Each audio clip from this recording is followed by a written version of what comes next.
ব্যক্তিটাকে দেখুন, ভালো করে দেখুন। ইনি হলো আমার মা। শুয়ে শুয়ে কান চুলকাতে গিয়ে কানের মধ্যে তুলো ঢুকিয়ে ফেললো। যে যখন আর বার করতে পারছে না চেষ্টা করে, উঠে বসে বলছে, বাবু আমি না কানে তুলো ঢুকিয়ে ফেলেছি। আমি যখন দেখি তুলোটা তখন অনেকটাই ভেতরের দিকে ঢুকে গেছে। আরে আমাকে তো ঠিকঠাক ভাবে দেখতে দাও, তা না করে কানটা বারবার টেনে নিচ্ছ তুমি। তো দেখো কান্ড, দেখো কান্ড দেখো। আমি বার করতে যাইনি, কানের একদম খুঁচে দিচ্ছি।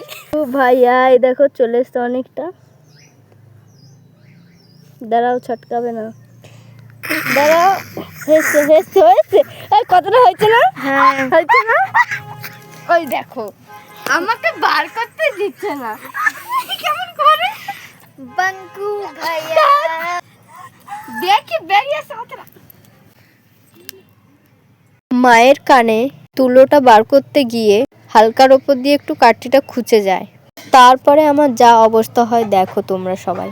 আর এদিকে এই পাগলের কাণ্ড দেখো কি করছে। তুলোটা যেহেতু অনেকটা ভেতরে ঢুকে গেছিল, তাই একটু একটু করে বার করছিলাম। আর মা বলছে এখনো বার করতে পারিসনি, একটু একটু করে বার করছিস। আমি যে একেবারে বার করব, আমাকেই তো কানটা দিচ্ছে না। তো ফাইনালি দেখো বড় একটা তুলো বার করে দিলাম। তো আজকের মতো এই পর্যন্ত।